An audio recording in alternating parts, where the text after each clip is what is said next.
Bom, então a aula passada foi a aula do Léo, né? A aula passada o Léo deu aula, aí falou, acho que foi a segunda aula dele, acho que ainda precisa de mais uma aula, que vai ser dada, eu acho que 1º de junho, se não me engano, é 1º de junho. A gente já combinou, já acertou lá os horários, então tá, eu daria mais uma aula para fechar a parte do vínculo, e aí a gente está retomando o que nós estávamos falando da redução dimensional, né? Quer dizer, a gente precisa escrever um modelo de campos de uma dimensão mais alta, reduzir para uma dimensão inferior.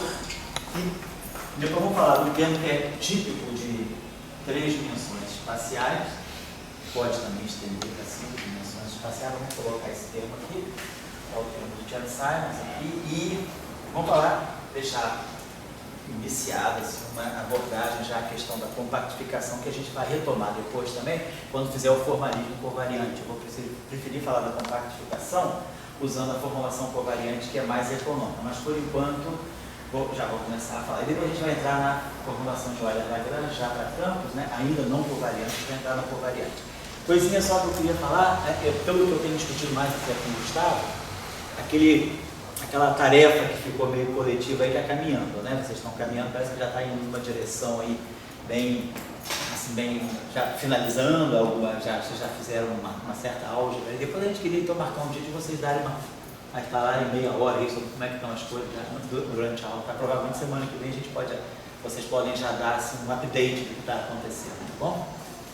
Beleza, então vamos lá. Então na aula passada a gente já falava da eletrodinâmica, então nós já tínhamos visto que me parece que eu estava chamando quer dizer, a gente tinha os campos, né, em umas 3 dimensões, a gente estava em umas 3D, a gente tinha o Maxwell aqui, então em umas 3D nós temos o potencial associado ao campo elétrico, φ, e o potencial vetor, né, e aí, claro, dão origem então aos campos E e B. Se não me engano, me corrija aí por gentileza, quando a gente faz então a redução, né, de 1 mais 3 para 1 mais 2 dimensões, a gente então adotou o esquema de redução dimensional e com a premissa de que a derivada em relação à coordenada terceira, né, coordenada z, de qualquer campo é igual a zero. Então a gente adotou a hipótese para a redução dimensional. A redução dimensional é sempre um esquema. Eu tenho que definir algum modo. Pode ser uma compactificação ou não, mas a gente adotou esse esquema que é a chamada redução dimensional por eliminação de coordenada. Então a gente eliminou a dependência na coordenada z. E aí com isso, na redução dimensional, a gente tem que ver os tensores desse espaço aqui, quer dizer, a formulação que é SO3, né? A gente está falando de uma formulação que é SO3 covariante, e aí a gente vai passar por uma formulação que é SO2 covariante. A gente veio para o espaço-tempo, reduzindo uma dimensão espacial, e aí agora os nossos tensores são SO2 covariantes. E aí a gente tinha já escrito as equações, né? Esse potencial aqui, então, ele se mantinha um potencial escalar e o potencial vetor se reduzia a um ponto que eu acho que a gente tinha chamado aqui de A pequeno, não é isso? Eu chamei isso aqui de A vetor pequeno, né? E aqui eu chamei de S, eu não sei. S, né? Escalar S. E a terceira componente daqui. Então agora a gente tem uma família de 2 potenciais escalares, segundo SO2, e um potencial vetor. E aí os campos saíram também automaticamente.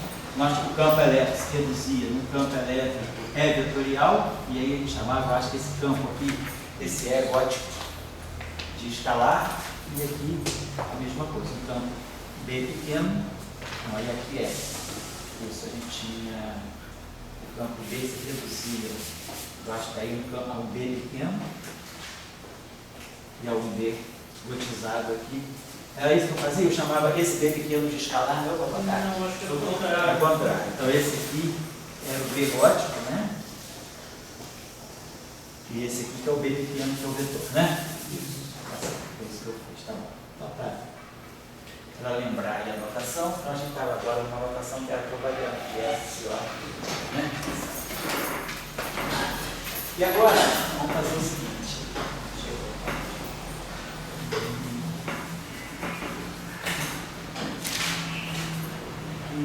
Então nós temos visto o seguinte, o nosso Lagrangiano aqui, então se a gente pegasse aqui o nosso Lagrangiano, então eu vou pegar aqui o Lagrangiano de Marx em 4 dimensões.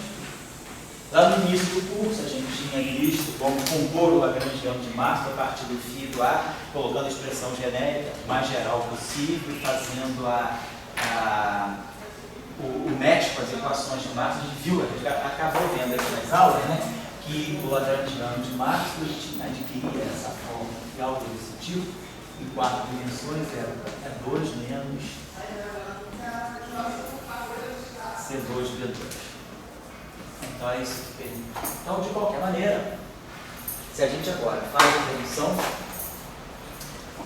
desse Lagrangiano aqui para 1 mais 2D, então a gente vai chegar na redução do campo elétrico, aquele da origem, ele é, a parte espacial é 1 ao quadrado, mais é 2 ao quadrado, você dá o campo elétrico vetorial em 2 dimensões, que dá a componente aqui, o E2.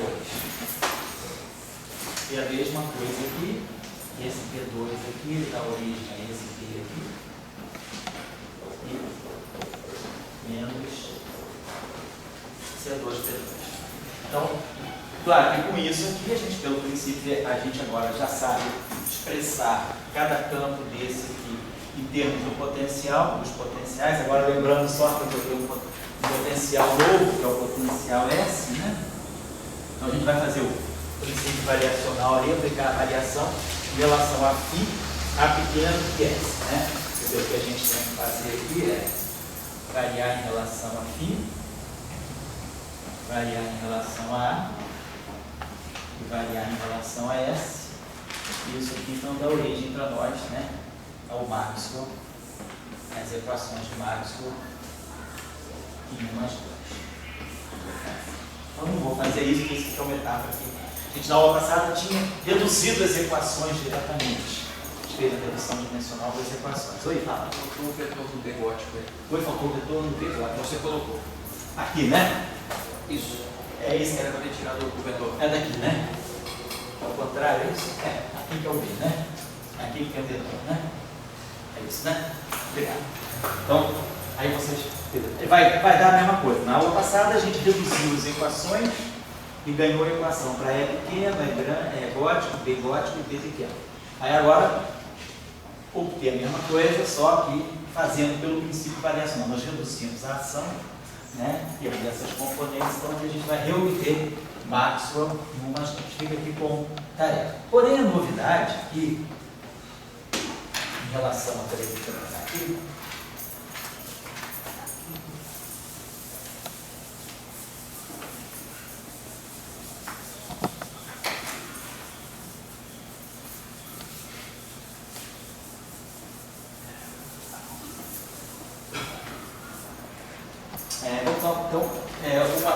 vamos dizer, uma peculiaridade, não vou dizer peculiaridade, vamos chamar de uma propriedade especial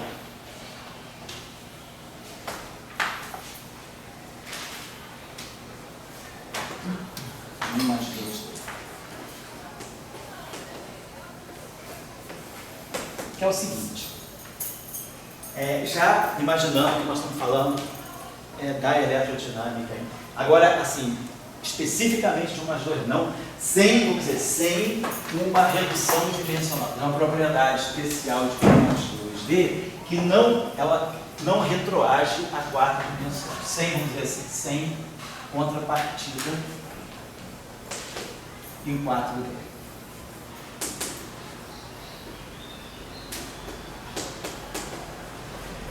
Que é a seguinte combinação. Se a gente pegar, por exemplo, nós temos o potencial e vamos supor que a gente...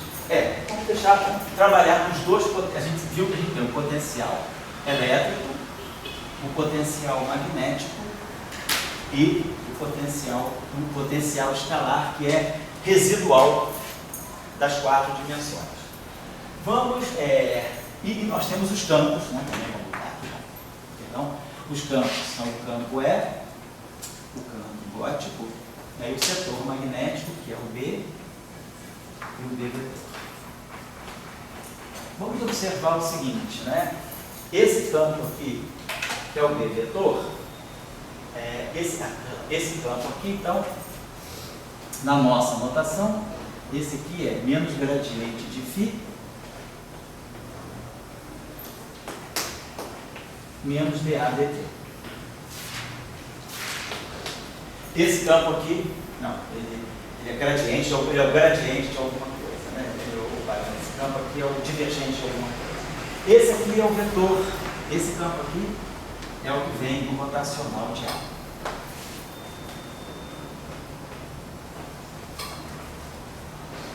Que era justamente dx a y menos dy a x. Basicamente, né, esse campo aqui, que é o escalar, ele é o dx a y menos dy a x. Esse aqui não, esse aqui era o que vinha, né, basicamente ele era o dx do AZ, do S, e o dy do S. Esse gradiente aqui era proveniente da terceira componente aqui desse A, né? Então, esse aqui. Agora, vamos olhar. Esses aqui, esse setor aqui, esse setor E e esse setor B, eles têm exatamente a mesma estrutura que os potenciais em 4 dimensões. Tem um gradiente de φ e um dA dt. Então, eu posso, né, nesse sistema aqui, vamos olhar, voltando às transformações de Gauge, aqui.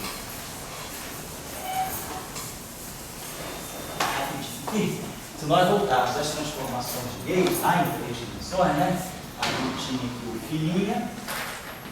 Estou voltando aqui umas 3. Filinha, simetria, né? De Gauge das equações de mátrix, é isso aqui. ddt de uma função alfa e o A',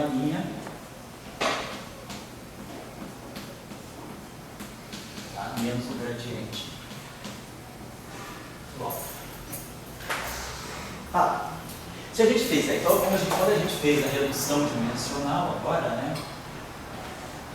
Vou botar a abreviação em inglês aqui, DR, né? Dimensional Reduction, só para seguir a notação padrão da literatura, DR. Pode ver a redução dimensional aqui nas transformações de Gauge, elas estão dando para a gente. Isso aqui se repercute exatamente igual em 2 dimensões, porque isso aqui é um escalar. É um escalar em 4 dimensões, é um escalar em 3 dimensões. No mais 2. Então, essa transformação aqui se repercute, permanece tal e qual. Agora, aqui, a terceira componente, nós não temos dependência em Z. A nossa hipótese de redução dimensional é que a dependência em Z não aparece. Então, o S' é igual a S. Essa componente aqui do potencial, ela é invariante, não tem nenhuma transformação de simetria associada. Mas quando eu pego as duas componentes iniciais, eu tenho aqui que o A' é o A menos o gradiente do alfa também. Então, em 2 dimensões, agora em 1 mais 2, que é isso aqui, é 1 mais 2. Então, nós temos transformações de Gauge semelhantes. E essas transformações de Gauge aqui, elas vão estar assim, atuando no φ no alfa, que estão aqui, no φ no A, e no B, que está no A. Esse B aqui só vê essas componentes, a Y e a X aqui, né? E esse E aqui, ele é menos, é a derivada temporal de alguma coisa. Então, esse seria a componente C. Teria, então, um gradiente de φ, a derivada temporal, lembrando esse E aqui vem daqui, né? Menos gradiente de φ, menos dA dt. Então, essa componente aqui, vou pegar a terceira componente que eu vou identificar com esse S aqui, a derivada C aqui não vai ter, e vai ter simplesmente a derivada D, derivada temporal, da componente terceira do lado. Esse E aqui, basicamente, a derivada temporal do S. Tá? Então, esse cara aqui e esse cara aqui estão ligados por essas transformações aqui, que são bem parecidas. Aqui não tem invariância, não tem transformação de gauge no S, e não tem transformação de gauge no S. Portanto, esse setor aqui, ele está fora da simetria de gauge das três dimensões, que eu digo 1 mais 2, né? Um tempo, 2 espaços. Mas esses dois campos aqui, eles estão sujeitos a essa simetria. Vamos observar essa combinação aqui. Vamos pegar esse escalar aqui, combinado com, vamos dizer, com o escalar magnético, o potencial vetor combinado com, o potencial elétrico, né? O potencial φ, combinado com o escalar magnético. Então isso aqui, se eu fizer uma transformação de gauge aqui, essa transformação de gauge, isso aqui vai me dar então filinha, belinha. Filinha é φ mais derivada temporal do alfa. E o belinha é B menos o belinha invariante, perdão, né? Belinha invariante. Os campos aqui, perdão. Quando eu pegar o belinho, B é o rotacional de A, mas o rotacional desse gradiente aqui é zero. Então, eu vou transformar esse potencial e o belinha está igual. E vamos pegar uma outra combinação, que é o potencial vetor magnético e o verdadeiro campo elétrico. Vamos pegar essa transformação de gauge aqui também. E aí, estou observando aqui que esse A' aqui, eu também sei quem é, esse A' aqui é A menos o gradiente do alfa. E o E' é o próprio E. Então a gente tem esses termos aqui. Vamos observar agora a seguinte combinação. Então, desse termo aqui, deixa eu apagar isso aqui rapidinho, só esse pedacinho aqui. Esse pedacinho aqui é φd. Vou colocar aqui. Menos mais esse termo aqui, mais de alfa dt vezes d.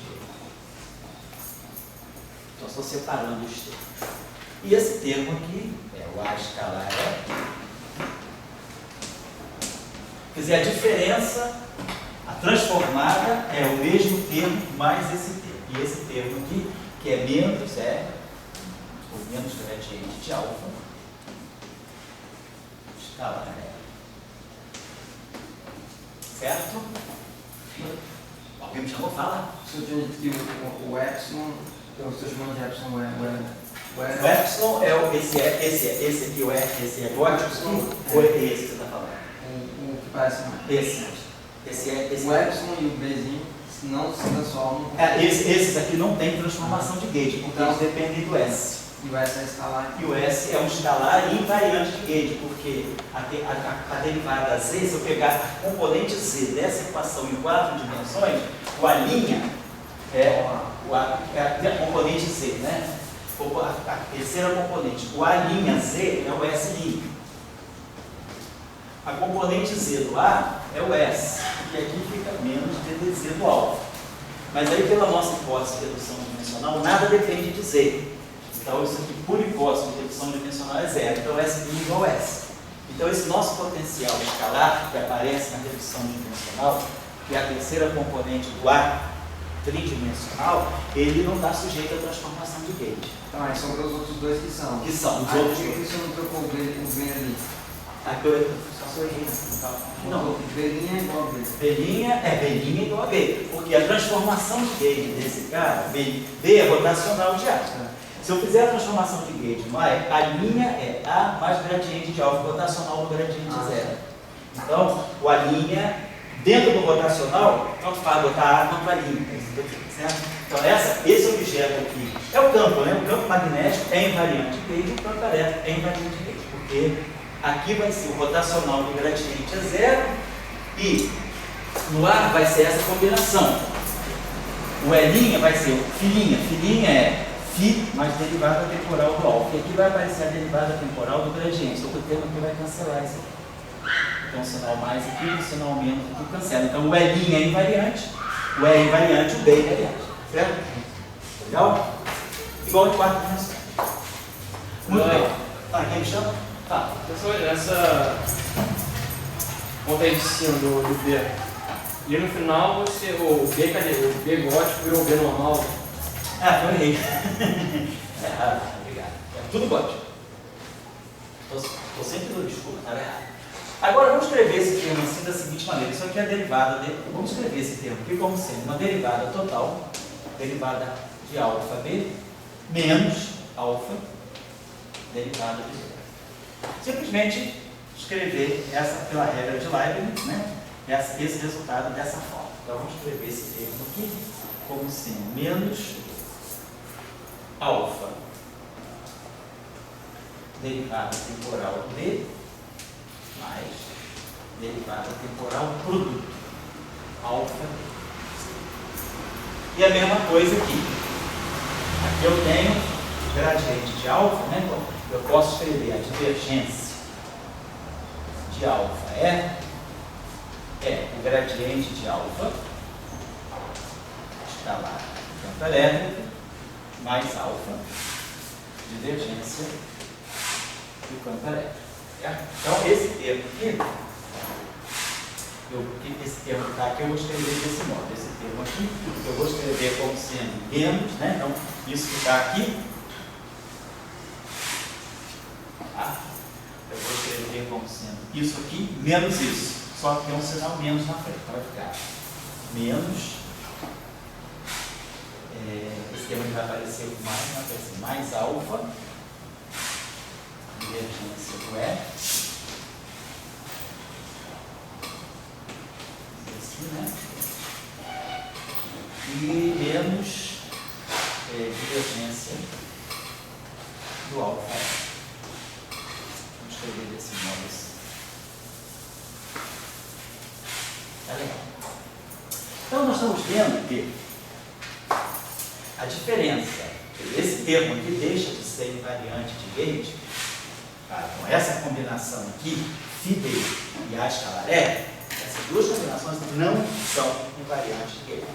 Não são invariantes de Gauge por causa desses termos aqui. A diferença está toda aqui. Essa diferença aqui está dentro de uma derivada total, essa aqui também é uma divergência. Mas aí nós temos esses termos aqui.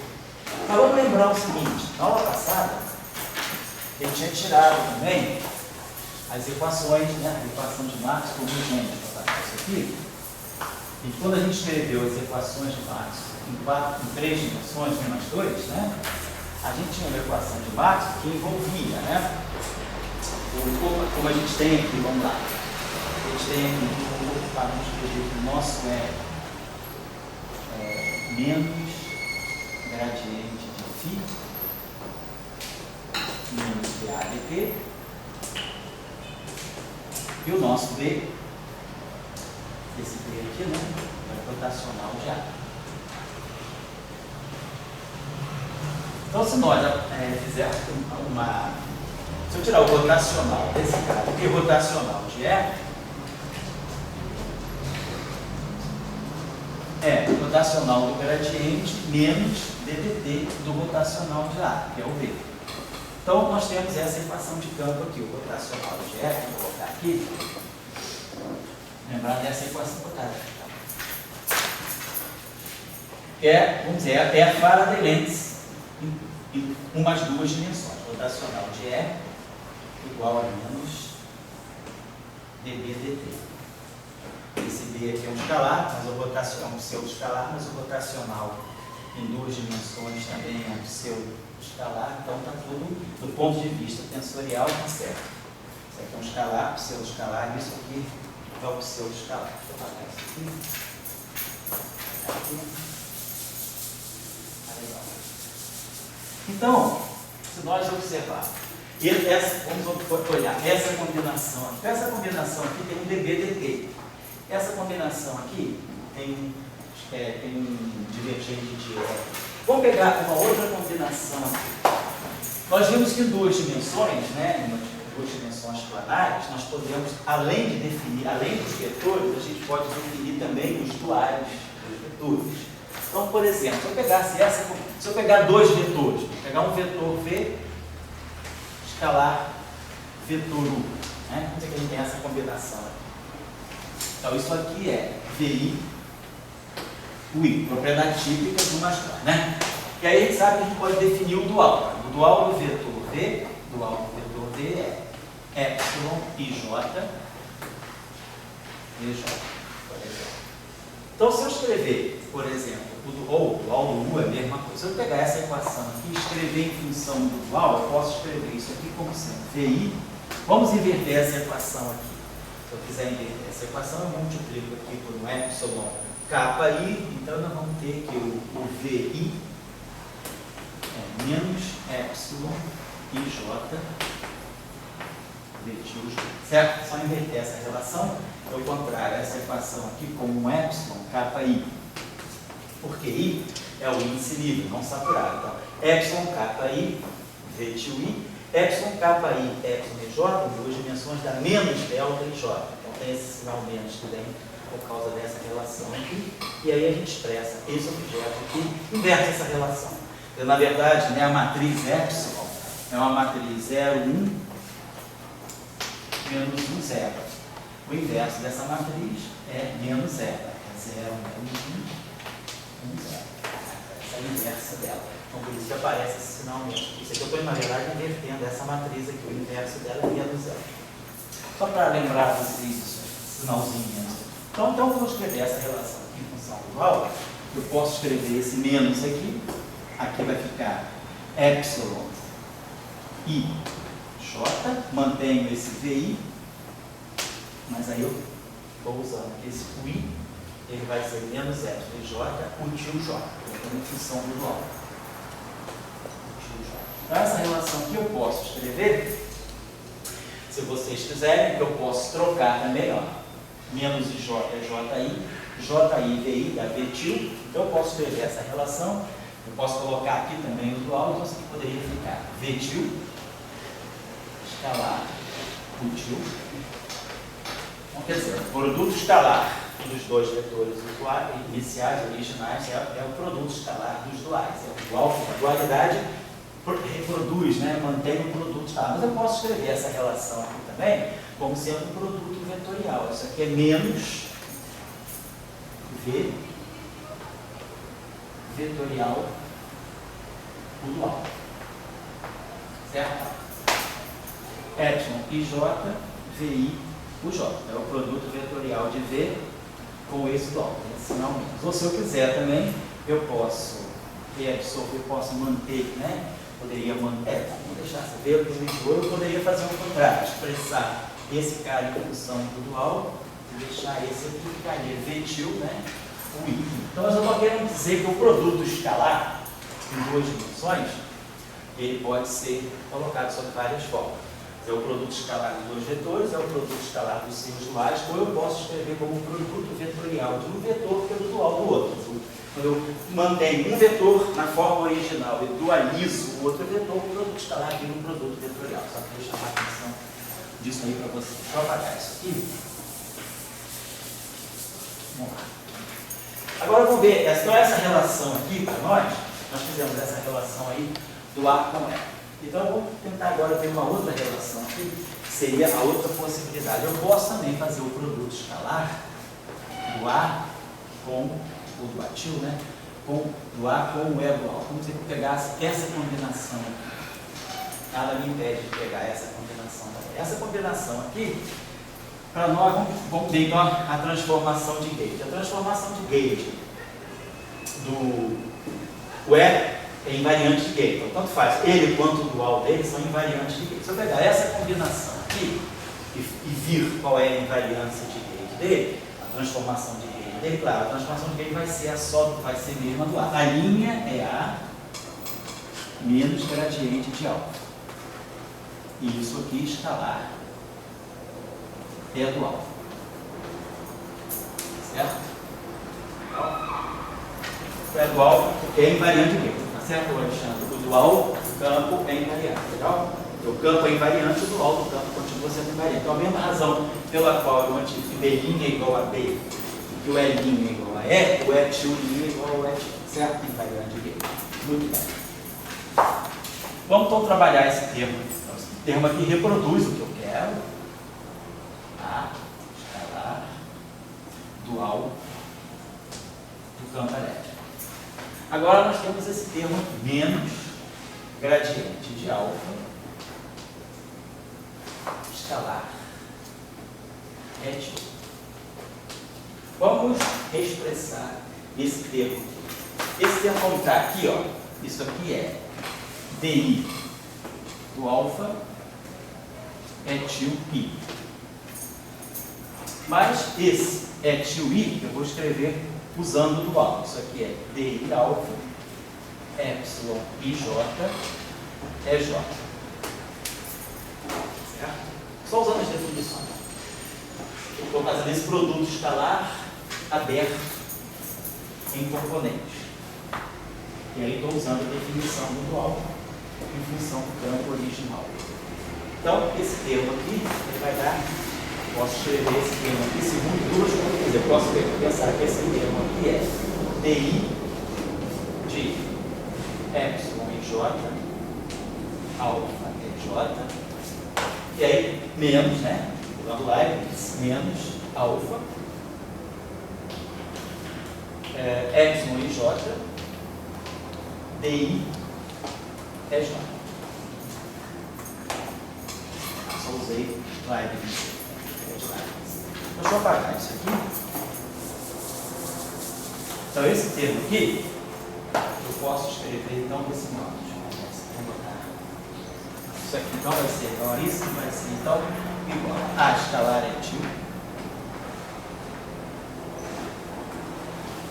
Tá?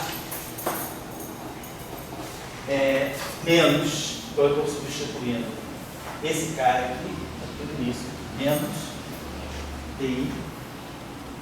Então isso aqui está dando, ó, epsilon IJ. EJ é o do alfa, menos alfa, menos, vamos colocar direto assim, menos de divergência. Então esse termo aqui é divergência de alfa P dual. Tá? E esse termo aqui é menos alfa, vai ficar mais, por causa desse sinal menos aqui. Esse cara vem menos e esse cara aqui vem mais. Mas isso aqui é o rotacional do alfa. Mais alfa, rotacional de R. Certo? Mas lembre-se agora, não é uma equação que depende do princípio variacional. Rotacional de E igual a menos de VTT, Faraday-Lentz, é uma identidade.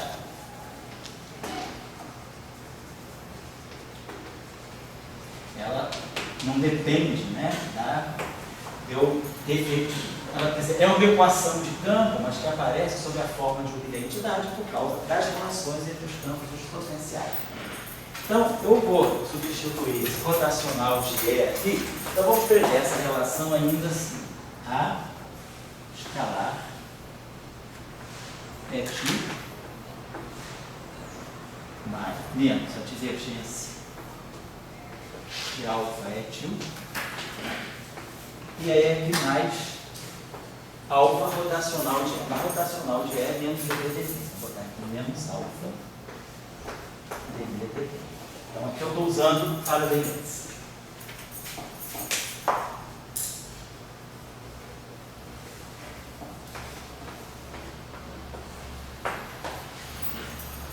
E aqui, ó, vamos comparar com esse termo aqui. Isso aqui também tem menos alfa dVdt. Com esse termo aqui, ó, vamos comparar esse termo aqui com esse termo. Então a gente começa aqui, deixa eu apagar isso aqui.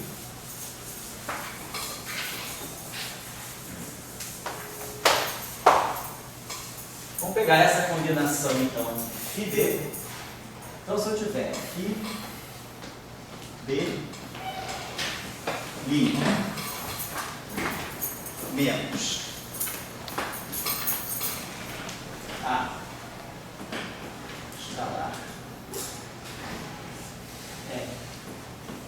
tio,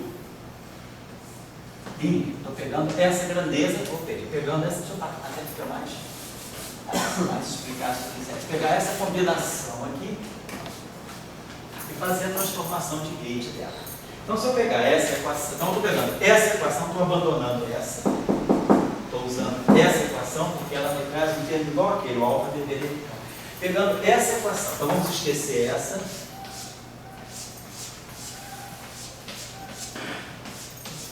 Vamos esquecer essa equação.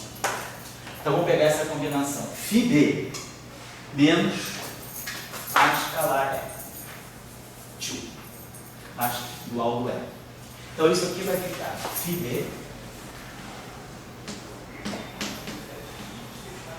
menos a escalar E do alfa. Aí subtraindo, vai ficar menos alfa dv dt e mais alfa dv dt. Então esses dois termos vão se cancelar.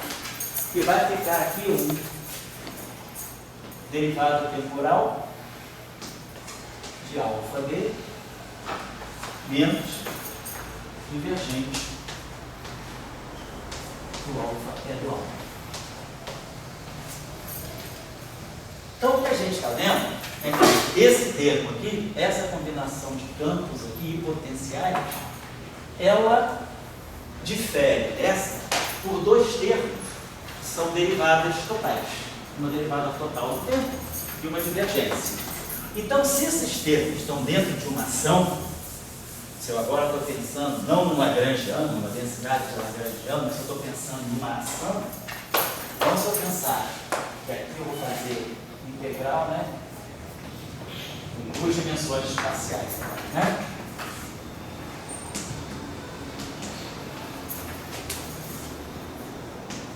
Pensando em arrumação integral.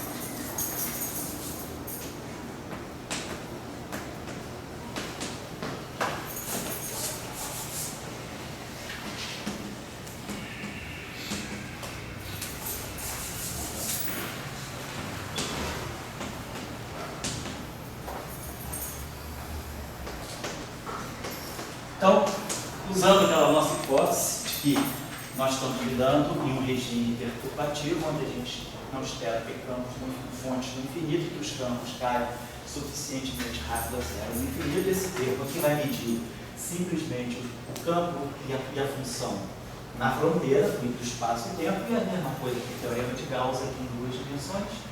Então, esses dois termos aqui, eles são chamados termos de superfície, que medem as contribuições de campo só no infinito, que a gente espera ser zero. Então, do ponto de vista, então, dois argumentos foram usados aí para mostrar que essa combinação Φb menos a escalar é dual, essa combinação aqui, como termo de uma ação, é invariante de Gate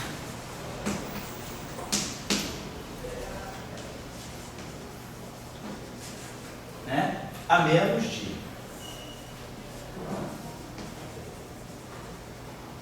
termos de superfície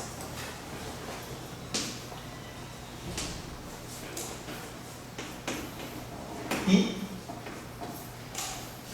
equação de Faraday. Então a gente está diante de uma novidade que nós não temos em 3 dimensões espaciais, como na teoria de Maxwell, usual em 4 dimensões, que é a existência de um invariante de Gate além do termo de Maxwell. Então, em 3 dimensões, eu tenho essa riqueza. Eu posso colocar um termo novo, deixa eu parar aqui, nas equações de. Então, nós podemos escrever, então, o Lagrangiano, vamos dizer assim, na eletrodinâmica, em 1 mais 2 dimensões, como sendo o termo de Maxwell, no meio, né?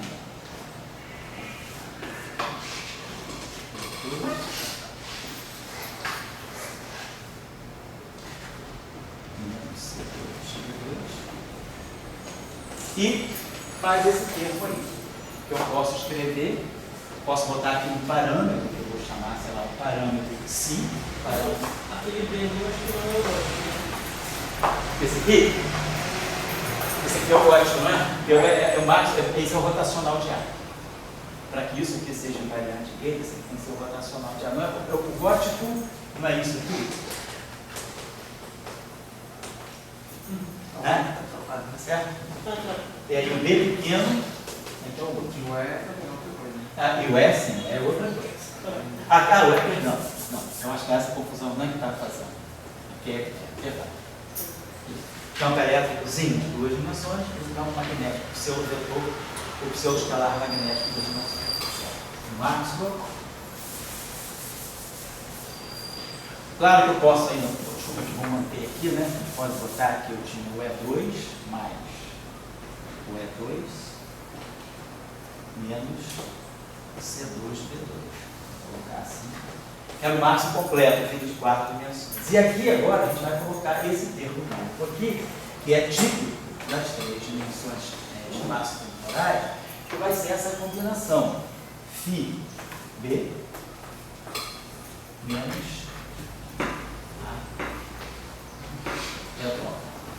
Então essa combinação aqui é invariante de Gauge e também é quadrática nos campos. Aqui eu tenho o potencial, que é rotacional de A pequeno, isso aqui é o dual, né? Mas aqui eu tenho basicamente um gradiente de φ dA. Esse termo aqui é o termo que nós chamamos de termo de Chern-Simons.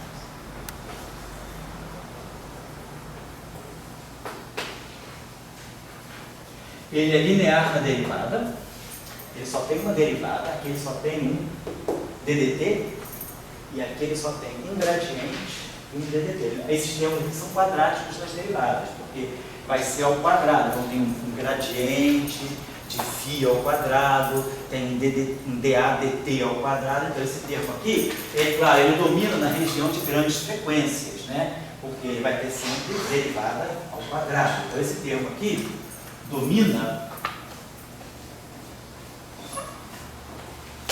nas altas frequências.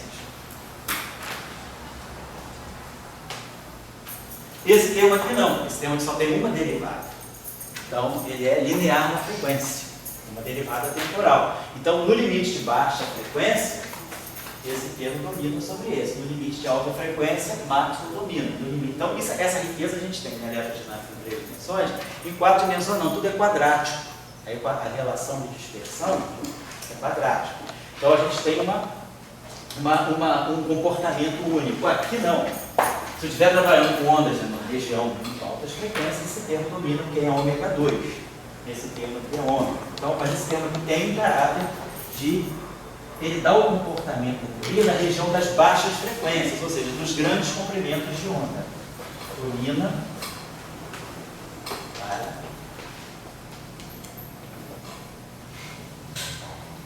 grandes comprimentos de onda. Então, nós temos dois cenários interessantes para olhar a eletrodinâmica em 3 dimensões. Por que eu estou chamando a atenção? Esse curso não é de eletromagnetismo, obviamente. Mas é que o eletromagnetismo, como uma teoria clássica, ela revela aspecto interessante da dimensionalidade do espaço-tempo sobre o caráter, né, do modelo que a gente está estudando. Então, por exemplo, a eletrodinâmica de Maxwell estudada em 4 dimensões, ela tem o Maxwell, né, que é o E2 menos C2V2 e acabou-se. Quando eu vou abaixo uma dimensão, esse termo aqui não foi pensado por Maxwell, absolutamente não está nas equações de Maxwell.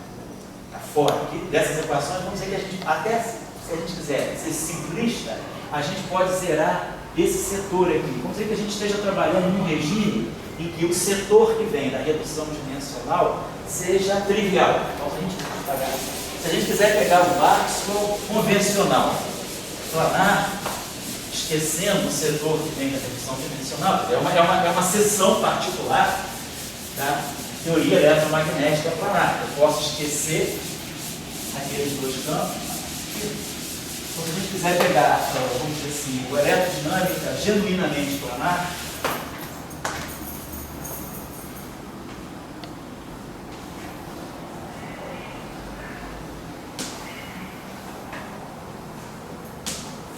Na aerodinâmica genuinamente planar, a gente está pegando esse setor trivial.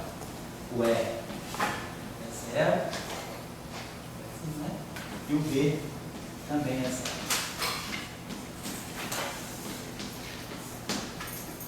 Então a gente vai ter o regime de Maxwell também. Então, seria Maxwell mais junto com Chern-Simons. Tá legal? Então, para o Maxwell, vou fizer o princípio variacional. Nesse termo aqui, por exemplo, aqui eu tenho um φ aqui, que é o rotacional. Aqui eu tenho esse campo elétrico aqui, quer dizer, aqui eu não tenho φ, aqui eu só tenho A. Então, esse termo aqui, ele é gradiente de φ dA dt ao quadrado. Esse termo aqui. Quando eu fizer, então, se eu fizer a variação, aplicar o princípio variacional do φ, quer dizer, a derivada, a variação do quadrado é 2 vezes, esse termo vai cancelar, 2 vezes esse cara vezes a variação. Então, ele vai produzir justamente a divergência de F. Então, quando eu fizer a variação em relação a φ, o termo de Maxwell vai aparecer o de sempre, divergente de F. Tá? Vai variar aqui. Aqui não tem φ, mas aqui tem φ. Quando eu variar em relação a φ aqui, eu vou produzir um psi-b. Então vai aparecer o B aqui, vai ser mais psi-b igual a zero. Então a gente já começa a ver que o campo magnético é fonte do campo elétrico. Se eu tiver uma situação estática, se eu tiver o campo magnetostático, preciso ter derivada temporal. Ele é fonte para a divergência dela. Tem só que acertar o sinal aqui. Aqui a gente, quando fez o princípio, a gente aplicou a variação em relação a φ que está aqui dentro. Eu tinha 1 meio vezes 2. Então eu produzi 1 meio vezes 2, cancelou, vezes ddt, vezes o gradiente do ΔΦ. E o outro termo lá ficou mais psi ΔΦ vezes 2. Mas o que eu tenho que fazer aqui é uma integração por partes. Então eu vou jogar esse para poder liberar o ΔΦ, como a gente já sabe.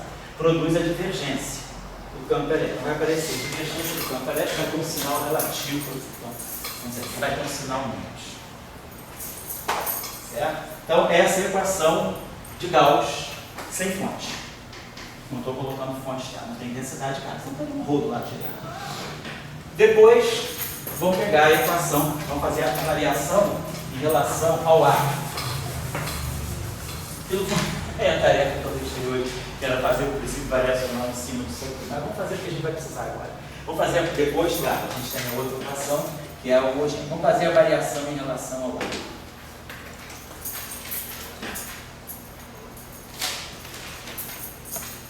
Então a gente está lá, 1 meio, então vai ficar menos 1 sobre 2C2, menos 1 meio, né? Tudo ao quadrado. Estou variando aqui, então eu vou ter. Tá certo. Esse termo aqui. Esse termo aqui tem A. Vai ficar 1 meio, escrever 1 meio de A2, que é gradiente de φ dA dt, quadrado, menos o que? Menos C2 sobre 2, B2, que é rotacional de A ao quadrado. E depois o outro termo que é menos psi A escalar gradual. Certo? Então essa aí tem que tirar o princípio variacional, quer dizer, variar em relação ao ar. Então a gente vai produzir 2 vezes, que vai cancelar, vai produzir 2 vezes esse objeto aqui, que é menos o campo elétrico, vezes o ddt do ΔA. Então, estou aplicando o princípio variacional. Né? Variar em relação a 2 vezes isso, produz esse objeto, vezes a variação dele. Esse objeto é o próprio menos E, aliás, né? E a variação dele é o ddt do ΔA. Aqui é a mesma coisa, vou ter 2 vezes, então a gente vai produzir menos C2, rotacional de A, escalar, rotacional do ΔA. É a variação de um quadrado. Professor, Oi. tem aquele outro B ali gótico também, não? Esse aqui? Ele vai entrar também. Ah, eu estou colocando ele aqui. Tudo desenho. Eu vou colocar. Ah, peraí. Peraí. Ah, peraí. Não. Estou fazendo confusão. Desculpa, você tem razão. Tem o aqui, não esqueci. Tem o B aqui. E aqui tem o. Aqui é Φ. O B é rotacional de A. Obrigado, Felipe. Então, deixa eu apagar aqui, porque eu estava esquecendo de um termo ali. Agora tem que variar tudo em relação a A. Então, como o Felipe lembrou, tem um A explícito aqui e tem um A implícito. O mais Φ B, né, que é rotacional de A, e menos Si A. Professor, Oi? desculpa, acho que também tinha um φ dentro do Ezinho ali, então, Aonde? na primeira equação. Na primeira equação, eu fiz a variação. Não, no último termo do form chance. Aqui? É. Peraí, tem um Ezinho, gradiente de Φ de A dt. Tem um A implícito aí, né? Tem sim, peraí, então, vamos ver só uma coisinha, tá certo. Nós produzimos aqui, deixa eu ver só uma coisinha aqui só. A gente tem, tem razão, nós temos um φ explícito aqui, e aqui não tem φ. Aqui nós temos o A, mas nós temos um φ implícito aqui. Vamos dar uma olhadinha, você tem razão. Então, deixa eu apagar, então vou deixar isso aqui que eu volto daqui a pouco. Vamos retomar essa equaçãozinha. Dessa forma que está aqui, ela está invariante de gauge, esse termo aqui é invariante de gauge, esse termo aqui é invariante de gauge, mas pode estar, deve estar faltando uma contribuição que vem daqui. Vamos dar uma olhadinha nesse termo aí, que é xi. Tá? Então aqui não tem nada a ver. Escalar, vamos botar o etil. O etil vamos botar então aqui assim, aí, vou botar em componente para a gente não se perder, e aqui o etil. Etil é epsilon de j, EJ. Mas o EJ é gradiente menos EJ do φ menos dA dt. Certo? Então, isso aqui é a componente J do campo elétrico, cujo dual está aqui, feito produto escalar com A. Tá certo? E aí a gente está produzindo agora, fazendo a variação em relação ao φ. Então, esse termo aqui vai entrar, então esse termo aqui não conta, então nós vamos ter esse termo aqui, se aí, epsilon de J, nós não menos aqui, dj do φ. Tá certo. E aí, de novo, o dj do delta φ. Estão fazendo variação em relação a φ nesse termo aqui. Então, esse termo aqui é inócuo, em relação a φ, vão variar em relação a φ aqui. Então, variando em relação a φ aqui, deu somente isso. Aí eu integro por parte.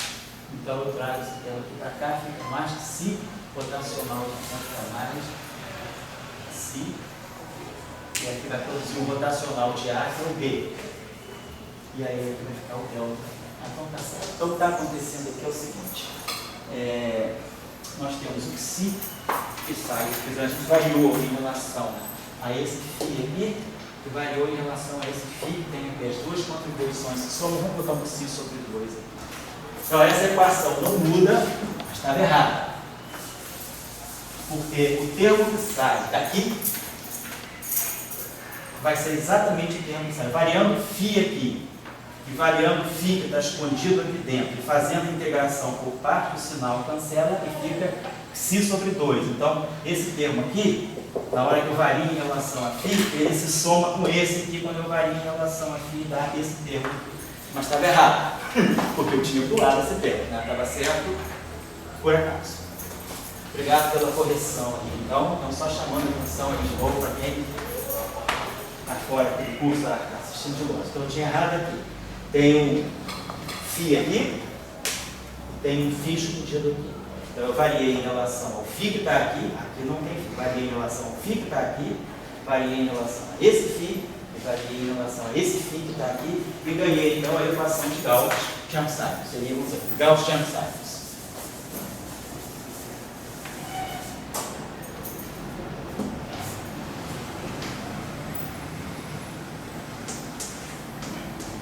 Se tiver fonte, bota-se a fonte aqui. mas a equação está com essa característica aqui. Obrigado pela correção. agora a gente vai fazer o que tinha que fazer. Voltando à equação do B, eu não vou nem fazer, vocês podem fazer, se não fizeram o mesmo erro que eu, lembrando que tem A aqui, lembrando que tem A aqui, lembrando que tem A aqui, lembrando que tem A aqui e aqui. Tá? Então, somando tudo isso, a gente vai ter a equação que seria Ampère-Maxwell-Chern-Simons, que vai ser a equação que me dá o gradiente. Essa equação aqui, se vocês observarem bem, esse campo aqui é um escalar. Né? Então, o rotacional do A que está aqui, ele vai produzir um gradiente do B. Então, nós vamos ter algo desse tipo. Gradiente do B, que a gente já tinha visto aí quando a gente fez máximo em 3 dimensões. Claro. E a equação de Ampère-Maxwell, que é rotacional de A de B, ela vira o gradiente do campo B escalar, agora em 3 dimensões, para produzir esse termo. E aí, o termo que vem de Chern-Simons, que vai ser um pedaço que vai sair daqui, eu tenho o rotacional de A. Esse rotacional de A aqui vai entrar aqui para dar um gradiente de φ. Aí aqui eu tenho um A aqui, e aqui também aqui eu tenho um dA dt. Então esse termo aqui vai entrar com esse termo aqui, a gente vai produzir aqui um psi, alguma coisa assim, um psi, e o campo elétrico, essa equação aqui é uma equação vetorial. Então deve produzir aqui alguma coisa desse tipo. E aí vamos ver o termo de corrente de deslocamento. Aqui eu tenho só produzo rotacional. O termo de corrente, o termo de deslocamento ele vem daqui. Tem um dA dt que sai daqui. Então isso aqui deve dar gradiente, tá? Mas isso aqui igual a 1 sobre C2 dB dt aqui deve dar. Aparecer aqui um dA dt. Tá certo. Então deve ser. Esse C2, só para a gente ter cuidado aqui, eu vou ter que dividir essa equação, eu vou produzir aqui, vai ser todo sobre C2, então esse C aqui deve estar aparecendo sobre C2 aqui também. Eu vou ter que dividir essa equação toda por C2, porque vai aparecer um C2 aqui, na hora que eu produzir o rotacional, o gradiente do B. E aí eu divido essa equação por C2, então os termos que não tem C2, esse termo aqui deve aparecer como C2 no denominador. Então deve ser algo desse tipo aqui, que vai ser Ampère-Maxwell. Aqui eu só estou colocando para vocês a forma da equação. Eu duvido, aqui provavelmente deve aparecer um elo alto. Porque aqui quando eu fizer a variação em relação ao ar, aqui deve estar justamente aparecendo um elo alto. E vou pensar bem uma coisa aqui. Se a onda eletromagnética é transversa, esse termo aqui, se eu olhar as soluções de onda plana monocromática, esse termo aqui vai produzir um KB.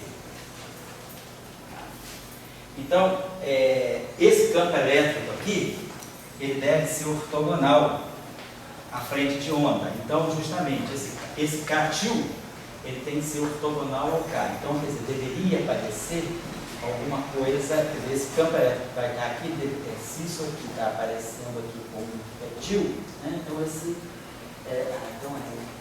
ser isso. Esse cara aqui é K, esse cara aqui deveria aparecer. O K está na direção da onda, o campo elétrico deveria ser ortogonal à direção da onda, né? Então, vamos ver aqui. Então, vai acontecer o seguinte: aqui deve aparecer um gradiente dual. Então, o gradiente dual vai me produzir um K-til aqui. Esse E-til aqui, então esse campo elétrico vai aparecer na direção ortogonal à direção de propagação, quer dizer, o campo elétrico o E-til está na direção do K-til, significa que o E é ortogonal ao K-til, tá certo? E aqui também. Então, a equação deve ser isso aqui. Tá bom, então, deve ter uma equação. Essa aqui, claro, vai valer a equação que continua valendo as identidades de Bianchi. Então, vai continuar a valer a identidade dos potenciais. Então, rotacional de E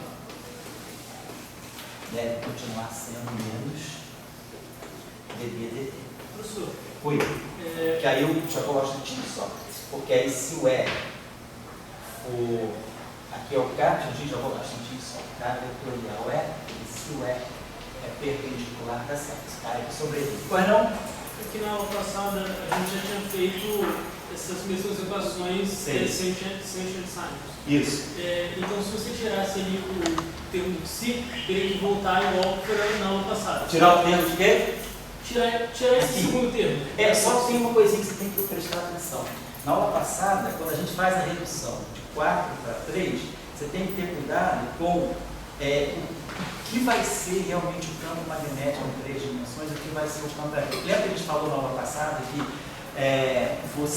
quando você faz a redução, a equação de Ampère-Maxwell, que te dá o rotacional, ou a equação de Faraday-Lenz, uma das duas está ligada. Quer dizer, a equação que te dá o campo elétrico, o rotacional de E, eu acho que na verdade ela é a componente de um campo magnético em 3 dimensões. Quando você faz a comparação de 4 para 3, tem uma sutileza. Aqui nós estamos fazendo a coisa diretamente em 2. Quando você for interpretar, quer dizer, se você começa em 1 mais 2 dimensões e aplica o princípio variacional e olha as equações de Maxwell direto, você na hora de pegar, com aquelas que nós obtivemos para a redução dimensional, você tem que fazer uma modificação, tá? Porque não sai, por isso que eu pedi naquela tarefa para vocês fazerem isso. Reduzam o Lagrange, tirem as equações de Maxwell diretamente em 3 dimensões para comparar depois com as que vêm pela redução dimensional. E vocês vão ver que vai ter que interpretar alguma coisa que é elétrico em 2 dimensões como sendo a componente de um magnético em 4 dimensões. É essa que é a diferença. Bom, então tá certo. Então, as equações de Maxwell, então preste atenção aí na observação que o Gabriel fez, porque era justamente a tarefa que eu tinha deixado. Só para relembrar vocês. Pegar Maxwell em 4 dimensões, reduzir Maxwell para 3 dimensões, ou mais 2. Agora, escreve direto Maxwell, mesmo sem chance science, escreve direto Maxwell em 3 dimensões planares, 1 mais 2. Então, escreve isso aqui. E2 menos C2 D2. Tira as equações de Maxwell e compara com as que vêm da redução. Aí vocês vão ver que tem que fazer uma readaptação daquilo que é uma parte elétrica em 3 dimensões, em 2 dimensões planares, 1 mais 2, ela é uma parte magnética de 4 dimensões, certo? Então, muito bem. Aqui, só para ter para a gente ter certeza disso, né? Então tá certo. Então aqui aparece o gradiente do alfa. E aí, isso aqui está me dizendo o seguinte, isso aqui, na hora de eu fazer a transformada de Fourier, olhar as ondas planas monocromáticas, esse termo aqui, ele não está na direção da onda, ele está na direção ortogonal. E aí o campo elétrico ele aparece justamente na direção ortogonal. Então a onda eletromagnética ela permanece transversa nesse sentido. Eu estou em 2 dimensões, a direção de propagação, por exemplo, é essa aqui. Meu campo elétrico é um vetor, ele vai estar ortogonal à direção de propagação, porque não é tio. E o campo magnético, claro, é um escalar. Então, dessa equação aqui, por exemplo, né? E a gente vê que o campo magnético é o produto escalar, né, da direção, aqui vai ser a mesma coisa. Aqui deve estar aparecendo o dual do campo elétrico, porque a divergência dual, porque se eu pegar isso aqui é K escalar E. Mas se a onda é transversa, isso aqui seria zero. Se o E é ortogonal ao K, isso aqui seria zero. Então o E tem que ser proporcional ao cativo. Então aqui deve ter ou dual aqui ou dual aqui. Eu não sei que a gente coloca o dual aqui, assim, isso não. Então, para poder garantir que vocês vão ver que automaticamente as equações de campo te dão uma onda transversa, certo? Então, só que o que eu queria chamar a atenção mais importante é que quando a gente mudou a dimensão, a gente caiu num termo que é completamente novo, que não tem o análogo de quadro dimensional, que é esse termo que tinha antes. Qual é o papel dele, né? Então, se a gente olhar um pouquinho só, dar uma olhadinha no papel dele, o que ele vai estar dizendo em termos de propagação da onda? Olha, só uma coisinha, você acabou de apagar aqui. Eu escrevi que o rotacional do E era menos derivado temporal do B. Rotacional do E, rotacional de E, isso aqui é a identidade de Bianchi, né? Menos dB daqui, né? Então, nesse aqui, caso, não tinha que ter um dual aí, não? Porque isso aqui é K vetorial E. Quer dizer, o campo elétrico é ortogonal a K. Tá? Então, o produto vetorial não é zero. Só para a questão vetorial mesmo, que tem um rotacional de um lado e o outro lado é Ah, mas olha, o rotacional é um escalar em 2 dimensões. Isso aqui também é um ok. tá certo? Apesar de eu botar as flechinhas, né, o rotacional em 2 A gente tem que ter o dual, tudo bem. Isso, não, tá certo? Porque o rotacional em 2 dimensões, ele é um pseudo, isso aqui é um pseudo escalar, isso, tá certo? dx a y, menos dy, dy é x. E esse b aqui é o rotacional de A, é o dx a y menos dy a x. Então, isso aqui é um pseudo escalar, isso aqui é um pseudo escalar, certo? Oi. Se eu faz para ser genuinamente planar, faz o epsilon igual a 0 e o vetor b igual a 0. Eu peguei aquele setor que vem de 4 dimensões e zerei isso. Mas você pode manter ele também. Então, assim, mantendo ele, eu sei que, quer dizer, eu sei que ele vai aparecer quando eu ver um de 4 para 3, eu sei que ele vai aparecer. E ele só depende do S. Eu estou no mundo de 4, eu sei que existe, e quero fazer uma edição dimensional, e eu uso que a variação na terceira componente é 0, e chego que esses 10 caras são residuais. Isso. Aí o outro jeito eu trabalho puramente Claro. dimensões, não existe redução dimensional. Não existe Aí redução então, fisicamente tem mais sentido que no experimento vão obedecer uma teoria que é de uma redução Genuinamente. ou uma coisa genuína. Depende do Porque experimento. a gente vive num, digamos, quadridimensional. Não existe o tridimensional. Isso. A gente sabe que pode ser que exista mais, mas o que a gente trabalha é com 4. Então, se a gente faz uma teoria genuinamente em 3, qual seria o que a gente encontraria no laboratório? Seria fazer uma redução dimensional ou fazer uma genuinamente e fingir que não existe uma dimensional? Tá certo. Bom, todo mundo entendeu a pergunta. A pergunta do Alexandre é essa.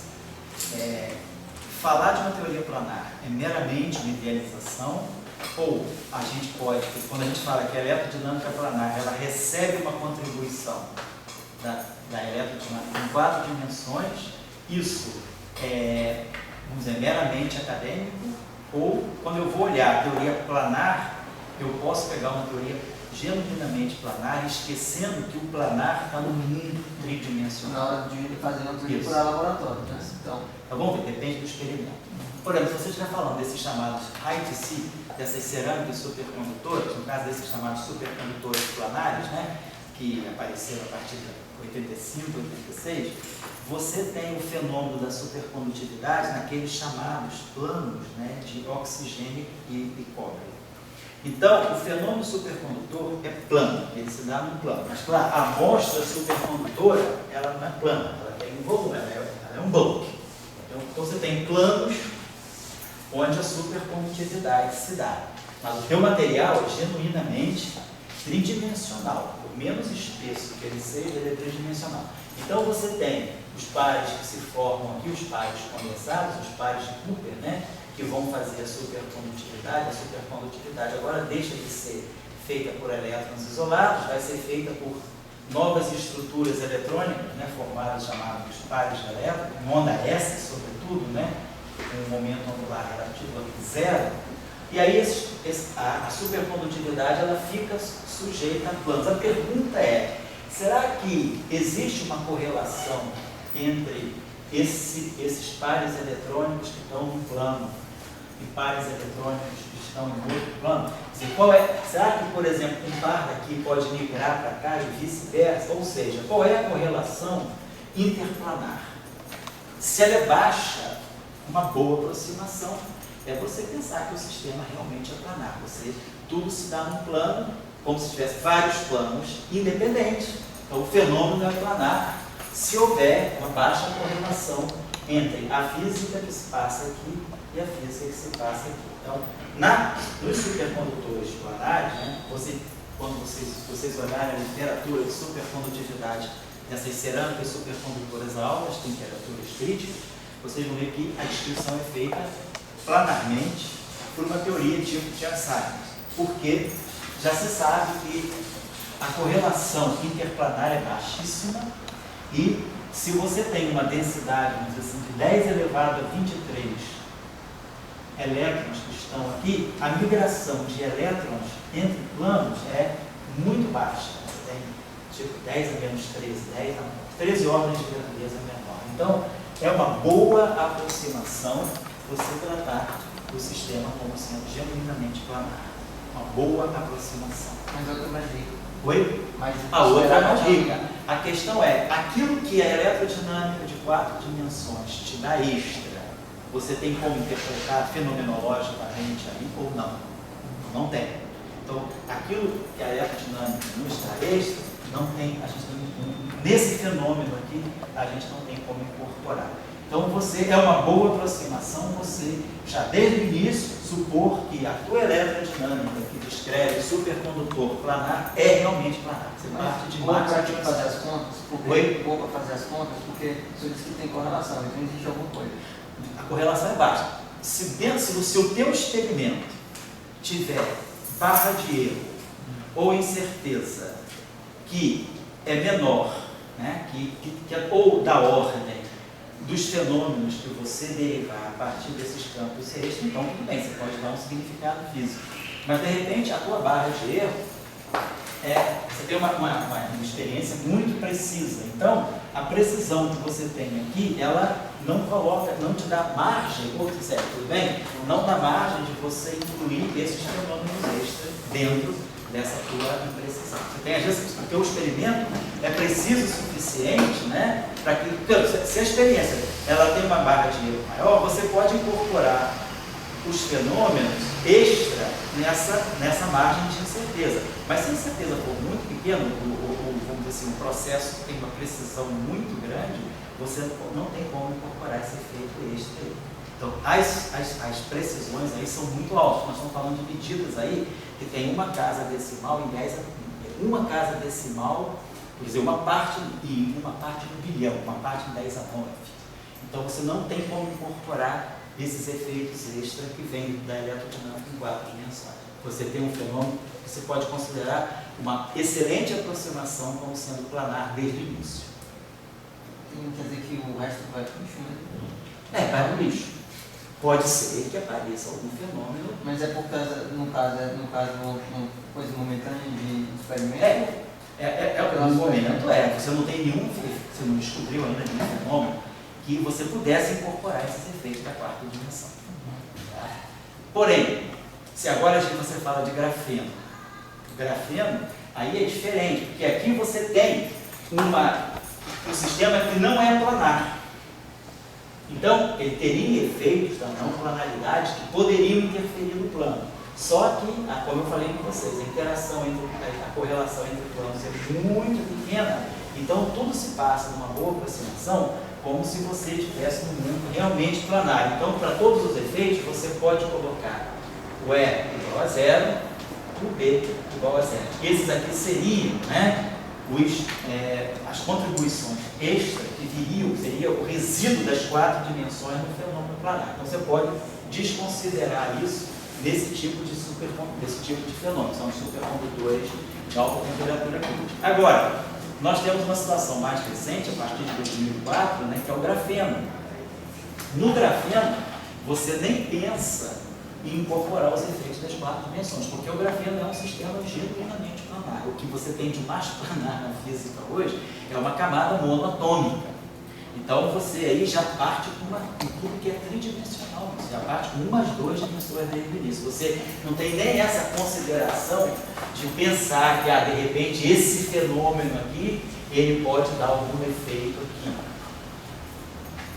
Não tem. No grafeno, você já parte de 3 dimensões. Aqui poderia acontecer. Por exemplo, se você tiver um supercondutor, uma cerâmica supercondutora, não conheço, assim, mas com impurezas o suficiente para que haja um fluxo migratório de elétrons de um plano, de elétrons supercondutores de um plano, para elétrons supercondutores de outro plano, então o fenômeno interplanar já começa a ser mais forte. Então você já começa a perder a planaridade. E aí a questão é, será então que esse efeito eletromagnético de interplanaridade eu não poderia modelar por esses resíduos aqui dos meus campos eletromagnéticos em 4 dimensões? Aí isso é uma posição sensata. Tem que ver, por exemplo, eu não conheço, não sou assim, não conheço a fenomenologia, mas se a gente perguntar no experimental, será que a gente tem algum exemplo de alguma cerâmica onde o fluxo, né, correlação interplanar seja significativa o suficiente para a gente poder incorporar talvez esses efeitos para descrever essa interplanalidade? Pode ser. No grafeno Eu não sei. tirando. No grafeno eu estou eliminando essa Mas possibilidade. isso considera no grafeno como